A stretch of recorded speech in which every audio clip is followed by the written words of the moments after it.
Oh, hello, my neurofabulous friends. Late diagnosed AuDHD, and today I'm talking about something that has taken me on a deep dive. I'm going to say it's my current special interest because I don't know, maybe I'm petty. I don't know. We'll come to that much later down the track. But I'm starting a series. This month I'm starting a series and it's all about personality tests. So that is what we're going to talk about today. I'm talking about a personality test that told me who I was and then changed its mind every few years. So if you haven't ever taken a Myers Briggs at work, or you have, and you felt anxious about getting the right result, or quietly confused when your type changed, or worse, when certain types were treated as leadership material and others were not, this video is for you. So today we're going to cover a couple of things. I want to make clear what those things are. We're going to talk about the science, or lack thereof, behind Myers-Briggs type indicator. Second, we're going to talk about the Barnum Effect and why Myers-Briggs is best described as astrology for personalities at best.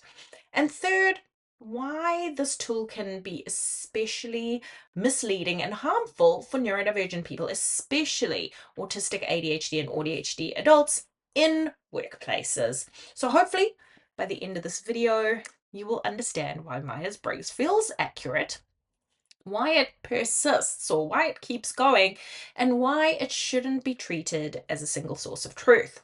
So why listen to me? Just, let's clarify that right up. I work in leadership, risk, organizations, and I've spent years inside workplaces that rely on personality frameworks to make decisions about people. I'm also late diagnosed AuDHD, which means I have the lived experience of being labeled, mislabeled, and reinterpreted through the tools that were never built for neurodivergent brains. This video is not a hot take. It is grounded in decades of research and real workplace impact.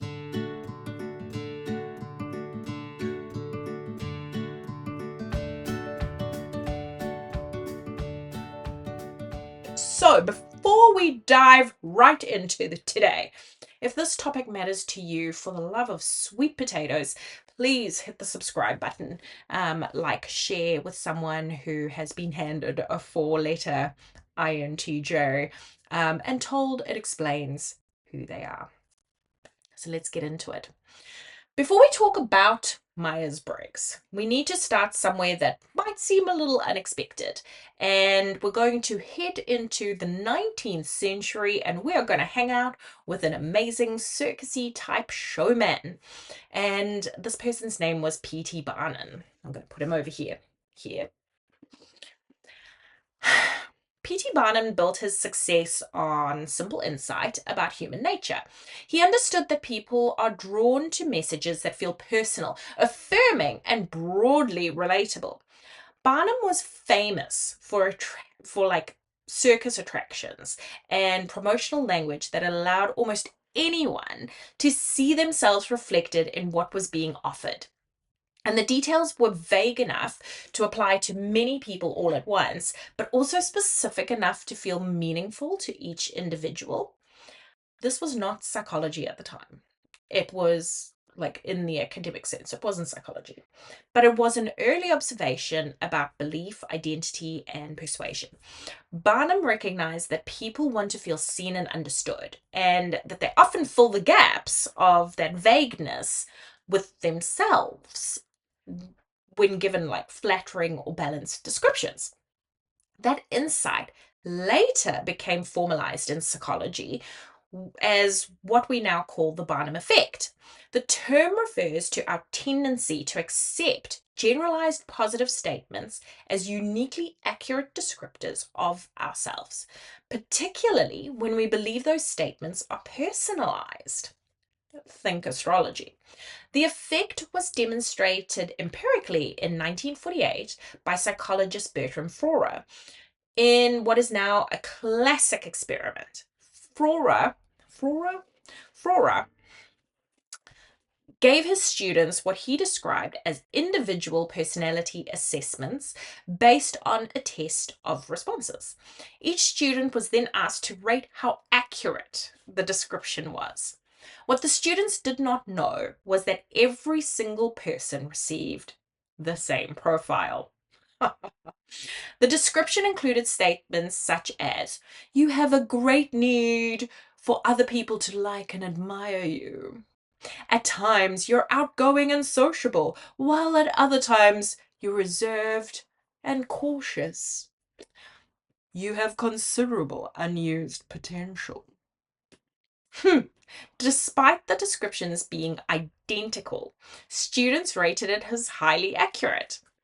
What this showed is something fundamental about how we process information about ourselves. When a statement is broad enough to apply to most people, balanced, including both strengths and limitations, and framed as personalized, we are likely to interpret that as uniquely true. This is not gullibility. Like, it's not, you're not being gullible. It's just a human way of thinking. It's human cognition. So our brains are pattern seeking when we especially motivated to recognize ourselves in narratives that offer coherence, identity, affirmation. This psychological mechanism is the same one that makes horoscopes feel so accurate, and it is the same mechanism that underpins the appeal of Myers Briggs. So once we understand this concept, all right, the question shifts from why does it feel so accurate to what is this tool actually measuring? And where is the science? Well, this is where the problem begins. So, this is the part where I need to be honest. I love a personality test. I'm personally Myers Briggs INTJ. And that is a strategist, a master planner, a person who has already thought out 3 steps ahead and packed snacks. Have we met? Please, I can't. We all love it. We all love knowing our Hogwarts house, our Enneagram number, what sandwich we are based on our mood. BuzzFeed, I'm looking directly at you. There's something deeply satisfying about being handed kind of a label that says, "This explains you." So, if you've taken a Myers-Briggs and felt seen or validated or oddly comforted, it makes sense. That reaction is human. So now, I'm going to pause real quick right here. Please comment below your Myers-Briggs type. And I'm genuinely curious to see how many of us have been sorted into the 4 letters at some point. And then stay with me, because this is where the science really matters. And then, even reply to your own comment. I'm really curious to see where this kind of heads you or your thinking. So let's talk about the science of Myers-Briggs and why the structure doesn't hold up. The Myers-Briggs type indicator, often called the MBTI, was developed in the 1940s, so not too long after, Mr. Flora with his psychology, by Catherine Cook Briggs and Isabel Briggs Myers, based on ideas from Carl Jung. It sorts people into 16 personality types, focusing on 4 very binary scales: extroversion or introversion, sensing or intuition, thinking and feeling, or judging and perceiving. Now, here's the first scientific problem. Modern psychology does not support binary traits. Decades of research shows that personality characteristics exist on a continuum. Most people sit somewhere in the middle and move depending on context, stress, environment, life stage. So when you force a continuum into a binary, you lose nuance and accuracy, which leads to the second problem: reliability. Reliability asks the simple question: if I take the test again, do I get the same result? With Myers-Briggs, often you do not. Large reviews show that up to half of the people receive a different type when retested within a matter of weeks. That level of instability would be unacceptable for most psychological tools. And this is not growth evidence or self-discovery evidence. It's evidence that this is an instrument that struggles to measure consistency. Then there's the validity. Validity asks whether the test predicts anything meaningful. The research is very clear about this. Myers-Briggs does not reliably predict job performance, leadership, leadership effectiveness, or team success. When compared to evidence-based models like the 5-factor model, MBTI adds no meaningful explanatory power. In plain language, it does not tell us anything useful that better tools do not already capture. So why is Myers Briggs still everywhere? Like, why are we still doing INTJing? Because it's a business. Over decades, this has evolved into a global commercial enterprise built around paid assessments, certification programs, licensing fees, corporate workshops, executive coaching products, and it is widely used because it is easy to understand, non-clinical, memorable, comforting. 4 letters are easier to remember than percentile scores. So the problem is not that people enjoy it. The problem is how seriously it's taken. The tool with weak scientific foundations is used to guide hiring, leadership development, or succession planning. So the cost is actually quite real with regards to the outcomes. So people are labeled INTJ, opportunities are shaped, bias is reinforced under the appearance of objectivity. And for neurodivergent people in particular, this is where things go horribly wrong. Because variability, masking, and context sensitivity are read as inconsistency or mismatch rather than normal neurological adaptation, we end up in a bit of a kerfuffle. So this is what we're going to unpack next. Why Myers Briggs disenfranchises neurodivergent people. Let's go. Okay.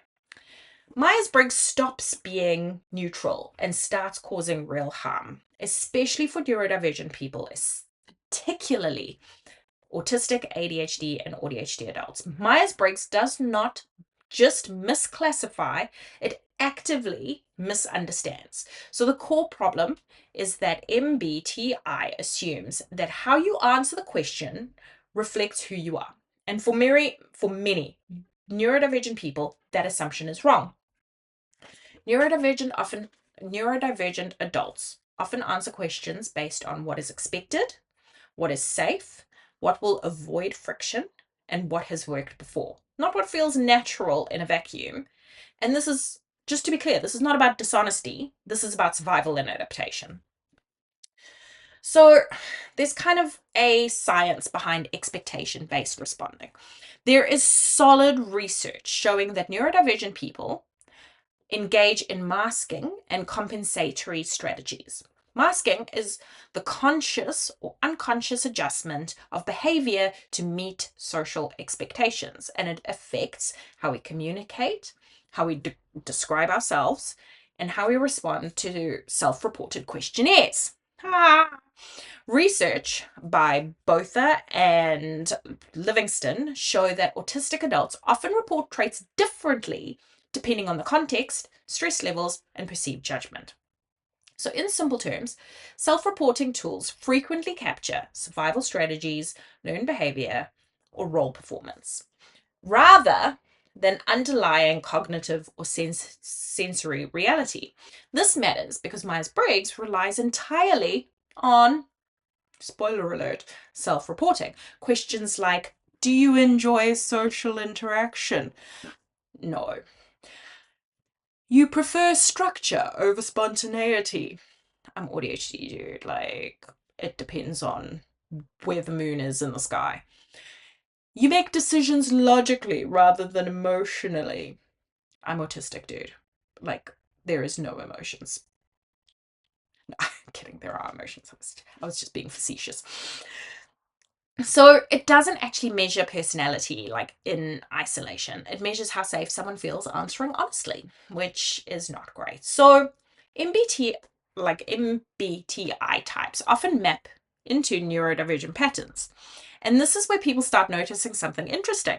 Certain MBTI profiles appear frequently among neurodivergent adults, not because these profiles are diagnoses, just let's be clear about that. And we've already established that this is absolute ridiculousness. But because MBTI is misinterpreting neurological traits as personality preferences. For example, people with inattentive ADHD are often typed as INFP or INTP, abstract thinking, internal focus, difficulty with routine. But also, MBTI frames this as intuition over sensing. In reality, this reflects executive function differences and attention regulation. People with hyperactive or impulsive ADHD are often typed as ENFP or ENTP, high energy, idea generation, spontaneity. Again, the interpretation here is adaptability, creativity, but ADHD involves neurological differences in impulse control and dopamine regulation, not personality choice. So, autistic adults are frequently typed as INTJ, INFJ, or ISTJ. Preference for structure, predictability, depth, clarity, and it's labeled as judging or introversion. But for autistic people, these traits often relate to sensory regulation, cognitive predictability, and reduced tolerance for ambiguity. AuDHD adults frequently receive conflicting shifting types, INTJ, ENFP, blah, blah, blah, blah. This is inconsistent and there's no complexity taken into consideration. Like, in reality, it reflects competing neurological rhythms, not just an unstable personality. The framework cannot hold that complexity. So, what does this actually mean at work? Like, how does this translate at work? When organizations use Myers Briggs in professional settings, these misinterpretations have consequences. Neurodivergent people are often perceived as inconsistent, contradictory, too much or not enough, hard to place, and like when what is actually happening is like a context sensitivity. The test was not designed to separate preference from adaptation. So, variability, which is normal for neurodivergent people, gets framed as a personal flaw. And this can reinforce masking, burnout, self doubt, exclusion from leadership pathways, especially when certain MBTI types are quietly treated as more credible or more leader like than others. So, from a scientific perspective, this is a critical failure of Myers Briggs. It cannot distinguish between personality and performance, preference or protection, identity and expectation. And for neurodivergent people, these distinctions really matter. So when a tool cannot tell the difference, it shouldn't be used to make decisions about people. Duh. So when someone says, it worked for me, that can be true. But when organizations use it to categorize, predict, or limit people, the cost is not theoretical. That is personal. And so, kind of, where does this leave us? Myers Briggs is not evil. It is not malicious, and it is not completely useless, but it is definitely limited and flawed. It survives because it tells a good story about who we are. It gives people a language, identity, and a sense of order. And especially in complex workplaces, that can kind of feel reassuring. But the problem is that reassurance is not the same as accuracy. So if leadership is going to thrive in the space, it needs to be self-awareness, and these like 16 boxes or 16 personalities need to spark conversation and open engagement with our neurodivergent people so that we get a better insight into the complexities of what they actually need in the workplace to thrive. Okay, did we get that? We need to change the system. So when a framework reduces people to 4 letters, it flattens complexity. It treats adaptation as personality, or it misreads neurodivergent experience. It shouldn't be used to guide hiring, leadership, developmental decisions, and it really kind of just turns pseudoscience into policy. I said it's pseudoscience, and it's a little bit culty, let's be honest. Did I say that out loud? I did. So we need frameworks that distinguish between preference and performance, identity, expectation, capability, and context. Those 4 letters cannot do that. So If this video resonated with you, please hit the subscribe button. This channel is about unpacking systems and tools and ideas that we were told to trust, but especially when they shape who gets included, promoted, or believed at work, we need to reconsider. And if you've ever felt misread by a personality test, I'm still recovering from what sort of beetle I'd be at Christmas time. You are not alone, and you have found your people. Thank you for watching today. In the next video, I'm going to be unpacking another personality test because I have now hyperfixated on personality tests. I'm so sorry. This might also be book number 2 that I'm casually writing in the background. So please subscribe, catch it, and I will see you next time.